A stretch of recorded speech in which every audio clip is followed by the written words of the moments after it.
Shalom kekasih Tuhan, selamat pagi.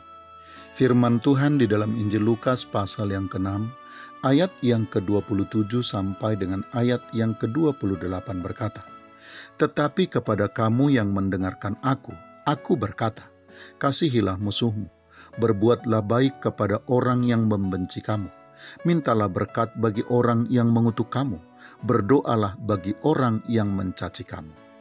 Kekasih Tuhan, di dalam kitab 2 Samuel pasal yang ke-16 ayat yang ke-5 sampai dengan ayat yang ke-7 diceritakan, ketika Raja Daud telah sampai ke Bahurim, keluarlah dari sana seorang dari kaum keluarga Saul.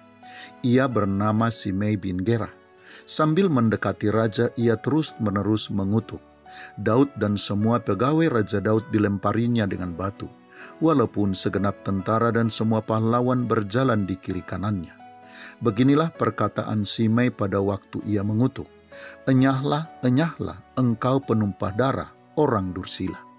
Mendengar kutukan itu kekasih Tuhan, maka Abisai anak Zeruya berkata kepada Daud, "Mengapa anjing mati ini mengutuki tuanku raja? Izinkanlah aku menyeberang dan memenggal kepalanya." Tetapi kata Daud kepadanya, "Apakah urusanku dengan kamu, hai anak-anak Zeruya? Biarlah ia mengutuk, sebab apabila Tuhan berfirman kepadanya, kutukilah Daud, siapakah yang akan bertanya, mengapa engkau berbuat demikian?" Kekasih Tuhan, sesungguhnya begitu sangat menyakitkannya kutukan Simei terhadap Daud. Maka Abisai marah dan minta izin kepada Daud untuk memenggal kepalanya. Namun Daud melarangnya.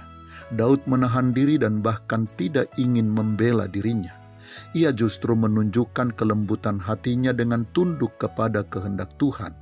Daud bahkan berusaha untuk mempercayakan dirinya pada pengaturan Tuhan. Daud percaya bahwa Tuhan akan memperhatikan kesengsaraannya dan akan membalaskan yang baik kepadanya sebagai ganti dari kutukan yang diucapkan oleh Simei tersebut. Kekasih Tuhan, apakah kita sedang menghadapi orang-orang yang sedang berusaha menyerang dan menjatuhkan kita dengan kata-kata jahatnya? Apakah kita hari ini sedang berhadapan dengan orang yang dengan kutuknya ingin menghancurkan hidup kita? Saudaraku sekalian, belajar dari Daud dan sesuai dengan nasihat firman Tuhan pagi ini, kita diingatkan untuk bukan hanya harus menahan diri dan melepas pengampunan, tetapi juga harus belajar percaya bahwa Tuhan mengendalikan dan berkuasa atas situasi yang buruk sekalipun. Dan bahwa di dalam situasi yang buruk seperti itu, Tuhan juga sedang mengerjakan rencananya yang indah atas hidup kita.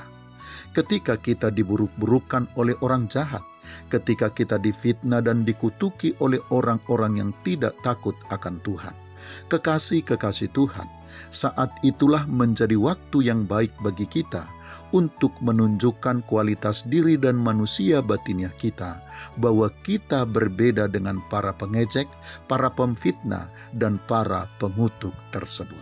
Selamat pagi, Tuhan Yesus memberkati. Shalom.